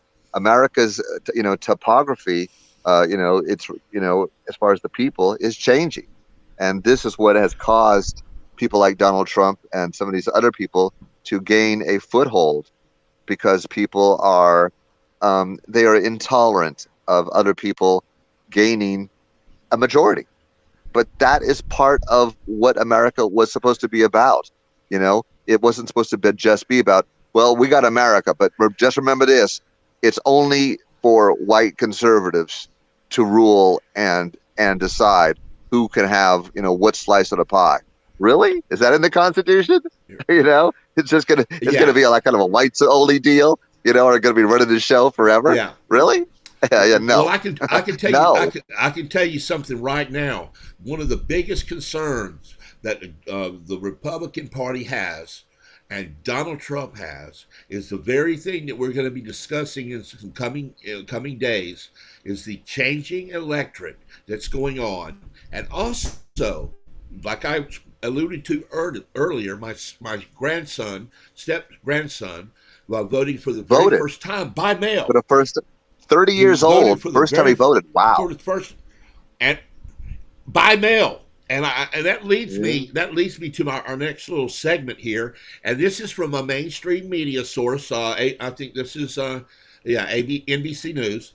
But there's certain things in mainstream media that hey, 80 million Americans may vote by mail in this election. And already. And President Trump, has voiced his concerns, unsupported by evidence, that at all. There's no evidence. There's no evidence. And that the signature verification practices create opportunities for fraud. And this is all. It hasn't happened in 150 years. Yeah, this is the status quo argument. Well, let's. I haven't looked at this. I just ran across it, but let's check out, to test out our system and see how it works. Let's see what NBC has to say in this little video here, if it works properly. We'll put it on. Let's hear it. This what they got to say, and it looks like it's going to begin in. Oh, here we go. Let me see this. Okay, here we are. Here we go. Let's see what our little friends on, what is it, NBC? Yeah, this is probably one of their Or their yeah, I need things. to make sure. I like the personally, I like the Lincoln Project. Their videos seem to have a lot of facts, a lot of supported evidence about what's really going on. But let's see here. Okay, looks like it's about to come on. Okay. There she blows. There she blows. It says, Okay, here we go. Make resilience possible. By working together, we can build a better future. Southern Company. all right, let's see if this is going to work. Well, we'll soon know. Tonight, We will something soon most states see. do, but few voters understand. The process for verifying signatures on mail-in ballots. 100% of the signatures are verified on the mail ballots that are coming through this office. In Maricopa County, Arizona, these election officials are learning how to do it. Do not talk yourself into accepting it if you are not comfortable. At least 31 states and the District of Columbia require election officials to compare the signature on the security envelope voters place their ballot in with other signatures on file, like past voting records or a driver's license to validate the voter's identity. 18 states require officials by law to notify voters if there's a problem with their signatures so they can fix it. But the president has warned, unsupported by evidence, that the system is subject to fraud. There's no verification. It is a disgrace that this can happen. While some Democrats believe, also without Unbelievable. evidence, that massive numbers of legitimate ballots are thrown out over signature issues. Election expert Professor Nate Persily says both concerns are overwrought. If history is a guide. There you There are not go. going to be millions of ballots. I mean, what else? Just what you said, sir. The military's been voting by mail for what, over 100 years. I mean, this is absurd. This is just one more Just what attempt you said. to destroy Oh, the fair and the free and fair elections. That's the cornerstone of American democracy. That's what he's going after. They are trying to basically overthrow the electoral process by making it suspect. But there is no evidence. There's no evidence, and you can't make accusations, these wild accusations coming out of the bully pulpit of the White House, when there is no evidence of fraud. But there sure is a lot of Republican fraud and vote suppression going on. You know, one drop box down there in Harris County in Texas. You know, what is it, like 1,500 square miles for 1.2 million people? Really? One drop box? I had a personal friend of mine, member of the House of Public Discourse. This person is a very private person, so I'm not going to call their name because I know how they are, and I'm not going to do that. That would betray our friendship and our trust. But she told me, I will tell you that she is a she.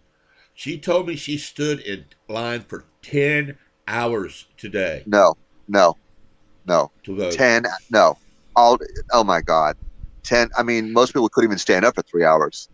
I am so proud of her. I'm so proud of her. And she told me that at her polling station, there was a good, this is an estimate now. Right, okay. Yes, this is an estimate. Okay. She said there was a good 2,000 to 3,000 people waiting to vote, and there were only 5 voting machines in the place. No, don't tell me this. No, oh my God. It's like that guy in Georgia. They found all the voting machines and everything else were locked in a warehouse. He had locked all the voting machines in a warehouse.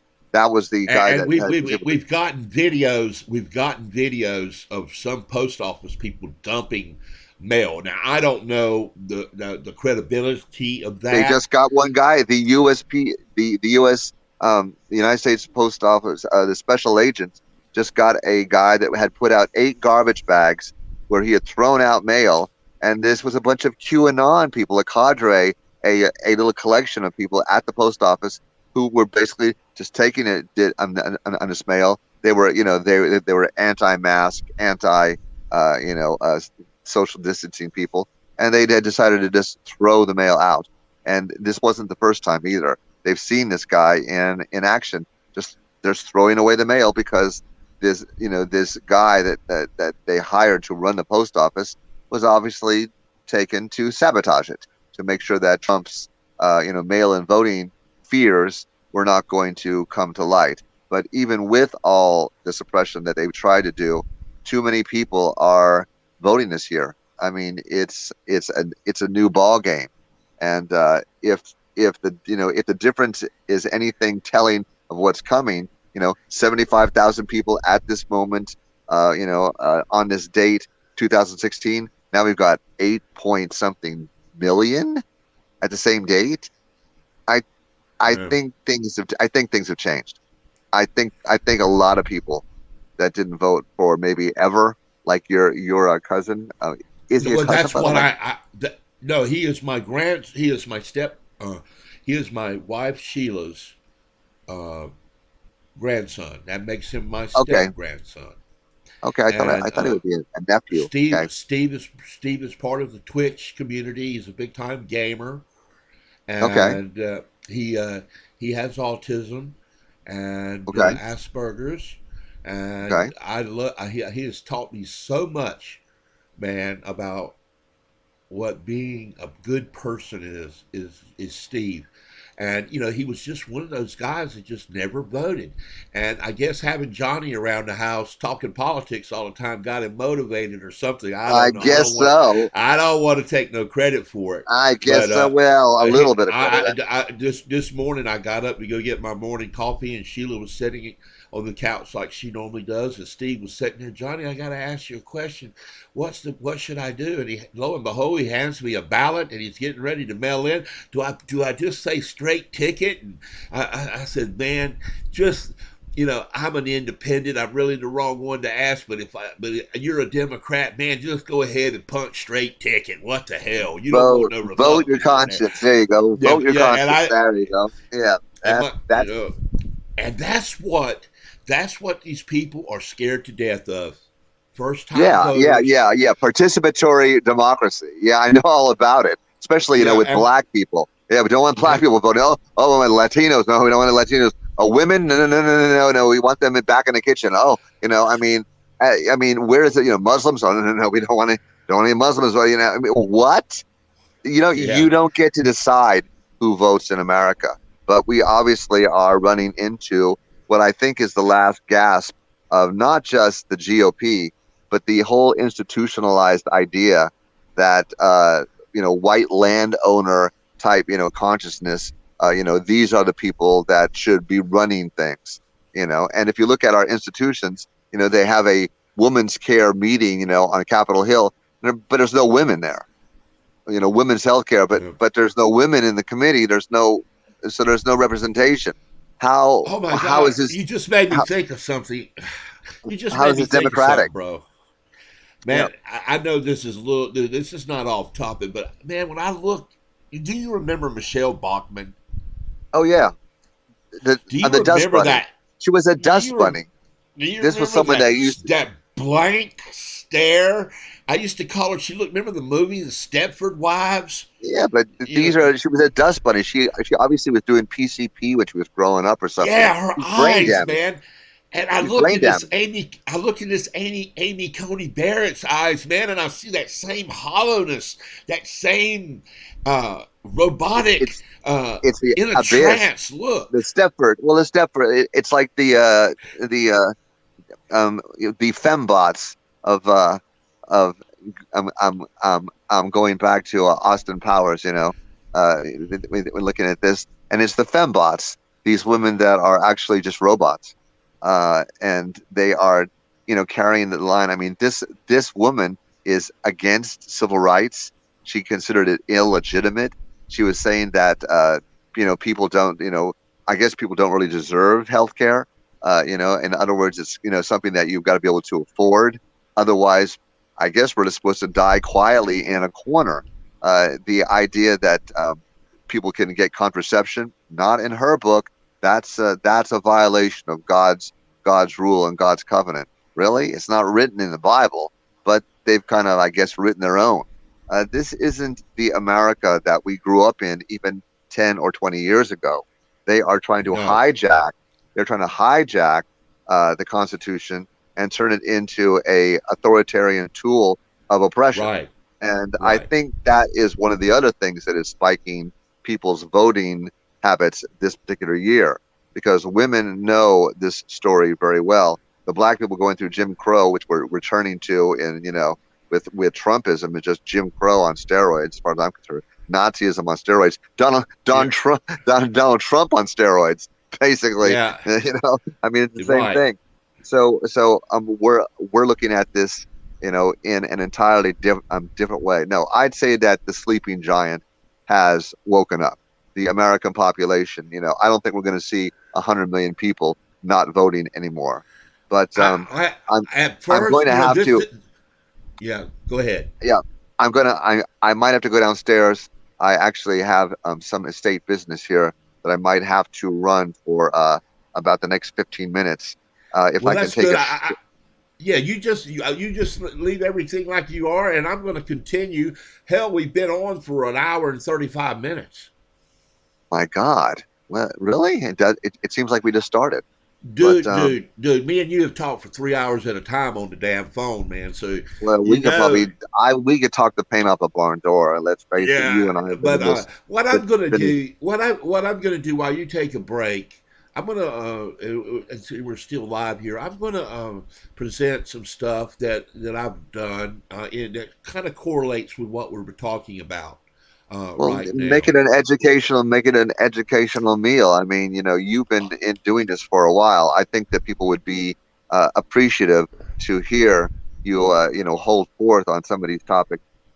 Being, as far as I'm concerned, someone with total credibility. An expert, basically, especially when it comes to voting rights. Oh my God! And the growing up in a heavily evangelical, white, conservative background, and trying to break out of that particular, I mean, that's really tough. And, you told me that a lot of your decisions and discussions ended up in a fist fight on a barroom floor, Yeah. so you've Yeah, been, I mean, it's not quite how you do it. Yeah. No, I have progressed as an individual since that time. I used to be the kind of person that didn't talk. I swung, and Yeah, well, I'm not proud of that part of well, me. you were young. You were hot-headed. I mean, Yeah. things have changed. Things have changed. Yeah, You're life, kind of the elder life, progressive statesman now. life has humbled me, my brother. It has humbled Well, me. Let I me think tell you. But I think it humbles everybody. what I think I'm going to do is I produced a podcast, and I want to talk. If you do get a chance to come back, I want to talk about the role the independent voters will have. My clan, the House of Lords. They're 40% of the electorate. Yeah, They and are the swing vote. We're gonna while you're taking a break, I'm gonna play a podcast for the see if we got anybody listening. We may be doing this. May be something where we were just talking to ourselves, but hey, we're at least we're getting the system in order. Getting the bugs out. Looks like we've done pretty well. I mean, we've had a little thing with the videos, but nothing major. Nothing major. Looks like it's going through. But Okay. what I'm really excited about is that the majority of the material that we've done so far, other than the excerpts to Wyrick and the excerpts to Lee Atwater and the excerpt to the ABC article, has been organically produced by us. It's our own material. We own I'd it. say. The House of Public Discourse Radio.com owns this. And I say that with a lot of, I mean, I don't say that in self-braggadocio, bro. But you put a lot of work into this, Johnny. I mean, this doesn't just pop up like a mushroom. You've been after this for over a year, since I've met you and way before. So, this is not new for you, but now we're starting to see some of the fruits of our labors, especially yours, since you put in the lion's share of the work. But anyway, I'm going to have to step away for a minute. Okay. I hope to be back. You do so. And and I will join you in a little while. Very good. Okay, you do that. Okay. Okay. Okay. Well, so he's going to take a little break, and I am going to play a little podcast that I put together about the importance of the independent voters is going to play in this upcoming election. And the thing is, it's always the case. Independent voters are always going to be the force that's going to decide the next, or just about every election for that matter. It's taken me just a few minutes to get this hooked up properly. I can be a fumble finger sometime, but let's see if we can get this to work. This is a podcast that we produced on the House of Public Discourse. Hello, I'm Johnny Hill, your host for House Forum. Once again, independent progressive voters are restricted from voting for the candidate of their choice. In today's House Forum, we will share our research that indicates why the independent vote will determine the outcome of the 2020 election. You're inside the Progressive Talk Zone with House of Public Discourse founder and host, Johnny Hill.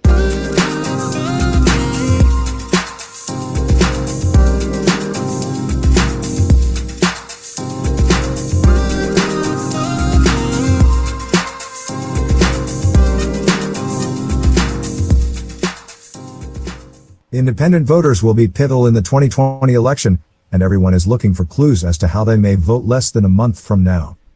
At first glance, one might conclude the recent rise of registered independent voters, who now outnumber registered Democrats and Republicans, stems from frustration with the sharp political differences that divide the nation and at the expense of the major political parties. But, even with the increase in the number of voters that sign up to vote as independents, in states that register voters by party, most tend to favor one party over the other at the ballot box. According to a Pew Research Center study from earlier this year, it makes us a force to be reckoned with, especially in swing states. According to my research at the House of Public Discourse Radio.com, independents have tended to vote against the party holding the White House in the last 3 elections. There are still enough persuadable swing/independent voters to decide our usually tight modern elections. Kyle Klondike, the managing editor of Sabato's Crystal Ball, said, 4 years ago, Republican Donald Trump defeated Democrat Hillary Clinton by 1 percentage point or less in several states, including Florida and North Carolina. In Nevada, Clinton beat Trump by more than 2 percentage points. When the elections are close, independent and swing voters always matter. Presidential elections generally come down to 2 things. First, the size and enthusiasm of the 2 parties' respective bases. And second, which way the swing voters go, in the middle. Charlie Cook, a political analyst and founder of the Cook Political Report, a nonpartisan online newsletter, said, independents are increasing in number, despite showing signs of growth in recent years. The number of independent voters has hardly changed since 2000, according to polls from Gallup. At the national level, though, there is little data to suggest that voters are leaving the parties and re-registering as independents, although in a few cases that might happen. More voters are currently registering as independents in those states that permit it. House of Public Discourse Radio.com believes this should be permitted in every state. The Pew Research Center's most recent study shows independent voters tend to be young, with nearly 1/3 under the age of 30, and more male than female. This factoid correlates with data from the Bipartisan Nationwide Foundation, where nonpartisan voters aged 20 to 39 significantly outnumber people in that age group registered with a major party. That is why a majority of independent-leaning Democrats and Republicans support marijuana legalization and LGBTQ marriage.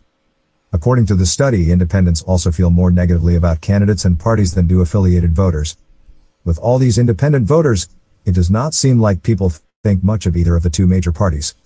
If you dig deeper, it is easy to spot the inclination of many people claiming to be independent. Said Kyle Klondike, University of Virginia Center for Politics. Most research shows that registered independents are not what they seem. Instead, most tend to lean toward one of the two major parties, leaving very few independents who are truly neutral, according to Pew. Nationally, Pew reports that 38% of voters are registered independent, compared to 31% registered Democrat and 26% registered Republican. Those percentages show why millions will be spent to sway independent voters in the 2020 presidential election. In places like Nevada, New Hampshire, Pennsylvania, Wisconsin, Florida, Virginia, North Carolina, Colorado, and Arizona is where the meat on the bone lies in 2020. Pro-Democrat Priorities USA announced that it had raised $86 million to spend in swing states. America First, a pro-Trump group, has a goal of $300 million for Trump's re-election. Although the breakdown for swing states and targeted independents was not released, true independents such as us who are members of the House of Public Discourse may not be swayed by millions spent on campaigns. According to Reuters Ipsos exit polling data from the 2016 election, independent voters went for third-party candidates or just stayed home.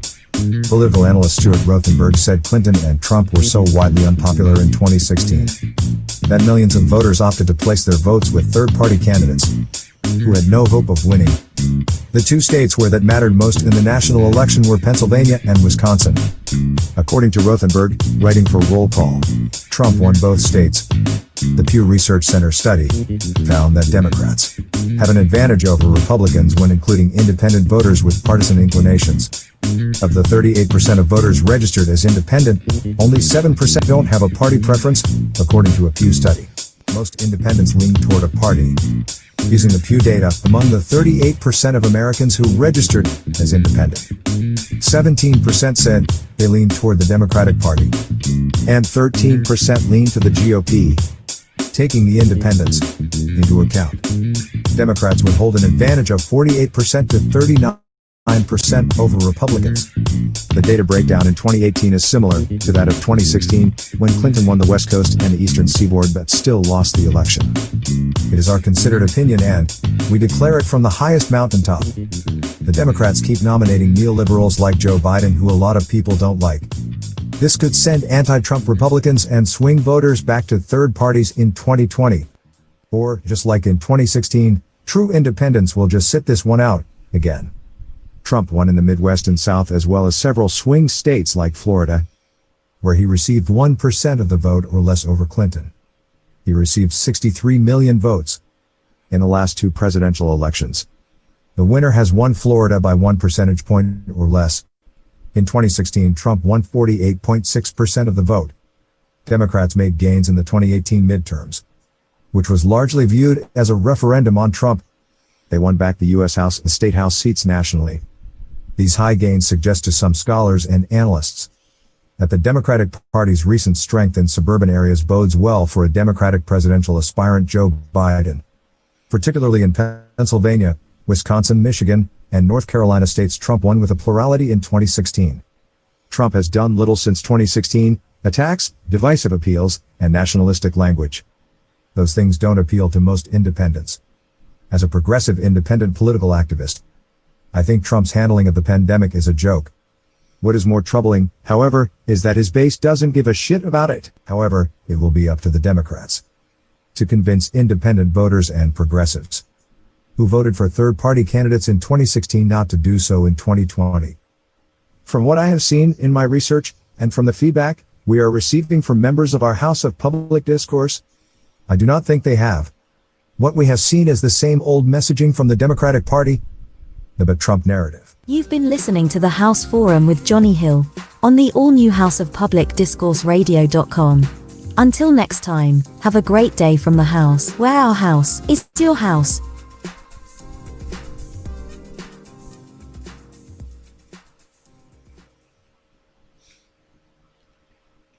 I hope everybody's having a good evening.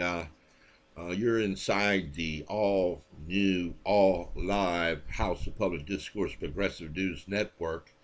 I'm your host, Johnny Hill, my friend, and you're inside what we're calling the Chris and Johnny Show right now. And Chris has had to take a break. He manages a property, and he had to take care of some business. And we've been talking about Christian nationalism. We've been talking about Amy Coney Barrett and her nomination to the, her attempt to become a Supreme Court justice. We're also going to try, and we're working, trying to find out everything that we can do with this software. We want to be able at some point to be able to bring guests in, comments in. We're going to try to do a little talk show. Here's one of the aspects that we can do with this program is that we can share the screen with different things that we're doing here in the House of Public Discourse. This was a little thumbnail for the YouTube channel that I made. Let's see if we can get this to work. See, we're finding when we want to play videos, there's a little bit of delay, a little bit of lag. And I think the reason for that, the House of Public Discourse provides daily reporting of progressive news. Because of my Wi-Fi, I'm using Wi-Fi and I need to hotline it right into the router. But for a Wi-Fi connection, the basic things that we need to do seem to be working pretty doggone good. This is the only aspect that I'm noticing some problems is when I try to share videos. There's some lag, which I don't like. I like things to work tight, and this isn't tight, so we're gonna have to work on that aspect. I want to send out a special shout out to Brother House Member James L. Walker III. James is an author. We're going to get that link here while we play his a little video that we made. We've already played it once, but we like it so much. The Day of the Homogeneous Man by House of Public Discourse member James L. Walker III. The Day of the Homogeneous Man. There was this one morning, the sun did rise. And an odd thing happened beneath the skies. The people rose to find they were all one color. And could no longer tell one from another. Folks were going crazy, plumb out of their minds. We're all the same. Damn it. We're one of a kind. And then they shrank and they grew to just one size. Why, they even had the same colored eyes. Some folks sang and danced, others only complained. I'm different from them. Some shouted. I am not the same. There were those who embraced this new circumstance as a new way to peace and humanity's last chance. Governments scrambled to maintain their control. Religions changed their doctrines to keep men's souls. That which made us different was now long gone. Even languages were heard in a tongue of your own. Science had no answers, there was no voice from above. But some men still hated, while many others found love. We were never that different, we were always the same. But some men were still dark, their hearts would not change. People began to see others in a whole new light. What was wrong with their neighbors was now made right. The absence of color allowed men to finally see. Why, you are no better and you are no worse than me. No longer was there red, black, brown, white, or yellow. But still there was a difference that you could tell though. There were those who were right and those who were wrong. Some men remained dark after the color had gone. Folks came to find it was never the pigment of their skin. What mattered most was the condition their heart was in. Goodness has no color, humanity has no hue. I feel pain. I feel happiness. And so do you. What if one morning the sun did rise and an odd thing happened right before our eyes? Folks became colorblind and of one good accord. That day of homogeny is what I look toward.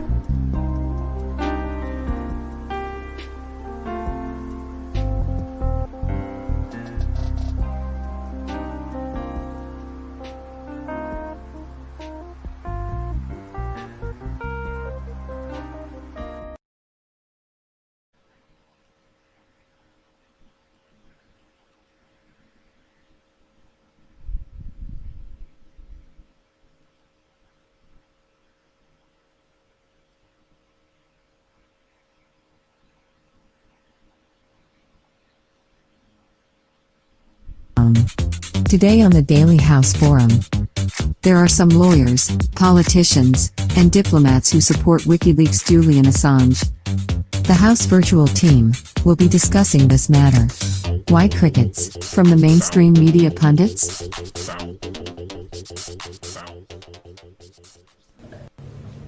What is it actually like living in the embassy? I mean, this is something people ask a lot of questions about. It might seem very, Well, I joked it's a little bit like living in a space station because there's no natural light and you've got to make all your own stuff and you can't go out to shops and so on.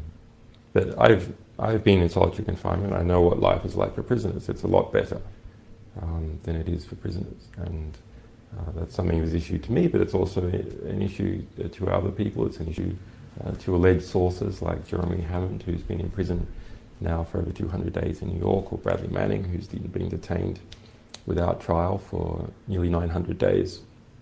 The longest detention without trial in living memory in US military custody. Since brutally dragged from Ecuador's London embassy in April of last year, confined to maximum security imprisonment, and subjected to guilt by accusation, extradition hearings, establishment media have been largely silent about Julian Assange's state-sponsored crucifixion foe, or the crime of truth-telling journalism. While Britain, in cahoots with Trump regime hardliners, want his life force slowly extinguished, as a message to other truth-telling journalists of a similar fate, awaiting them if dare exposes America's high crimes of war and against humanity. That's right, Ramblin' Rose. Hello, I'm Harry, investigative reporter for the all-new House of Public Discourse Radio.com. According to testimony by U.S. Defense Attorney Yancey Ellis and prisoner advocate Joel Sickler at London's Old Bailey, Assange faces a worse-than-death fate if extradited to America, what's likely from kangaroo court proceedings, presided over by Judge Vanessa Baraitser. In the U.S., unconstitutional solitary confinement awaits him, a flagrant breach of prohibited Eighth Amendment cruel and unusual punishment. Isolated United States prisoners are confined for 23 hours, or longer days in cells around 7 by 7 feet. Societies are best judged by how they treat children, the elderly, the infirm, their most disadvantaged, and prisoners. It is the view of the House of Public Discourse Radio.com the U.S. fails on all counts. Social psychologist Hans Tho coined the term isolation panic, describing symptoms including hysteria, rage, total loss of control, emotional breakdown, regressive behavior, and self-mutilation. Alcatraz was the prototype U.S. supermax prison until closed in 1963. Isolation behind bars crushes the human spirit, mind, and body. Harry. Long-term, it causes panic attacks, lethargy, insomnia, nightmares, dizziness, irrational anger, memory loss, delusions and hallucinations, profound despair, paranoia, and suicidal thoughts to relieve unbearable emotional pain. Cage-like animals is like being buried alive. Even the strongest will break under the unbearable strain. Isolated in London's Belmarsh prison, Assange endured the worst solitary confinement. Denied human contact, it'll continue or worsen if extradited to the U.S. Slow, brutalizing torture by any standard. Along with nearly 200 international lawyers, judges, professors of law, and lawyers associations. Over 100 notable current and former politicians and diplomats from 27 countries, including present and past heads of state, called for Assange's unconditional release from politicized extrajudicial imprisonment.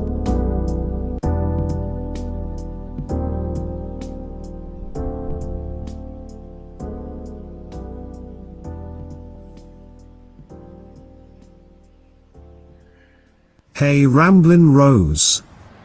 Tell Johnny what's on trial in London's Old Bailey. Our speech, media, and academic freedoms.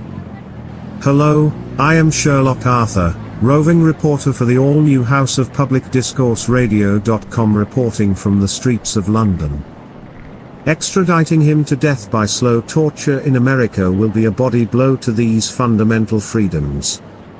commenting on Assange and press freedom.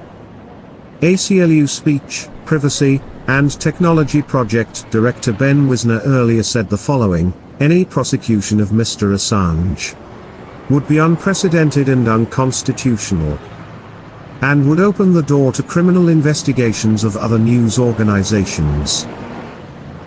Prosecuting a foreign publisher for violating U.S. secrecy laws would set an especially dangerous precedent for U.S. journalists who routinely violate foreign secrecy laws to deliver information vital to the public's interest.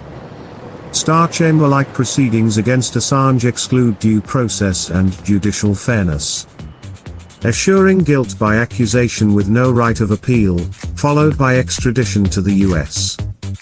Instead of rallying to his support in defense of truth-telling journalism, the way one it's supposed to be, establishment media support his crucifixion by a conspiracy of near silence, ignoring show trial injustice. Hello, I am House of Public Discourse Radio.com, founder Johnny Virtual Hill. We and our House Forum activist friends have had their collective nose to the grindstone fighting for Assange. This whole situation has stunk from day one. We as an independent, progressive news source will fight till our last breath for the release of Julian Assange. We want to send props out to our source Steve Lendman, a writer for one of the House go-to sources for fearless, feisty, independent news. The Intrepid Report. In closing, thanks for listening in, and please follow us here at the all-new House of Public Discourse Radio.com.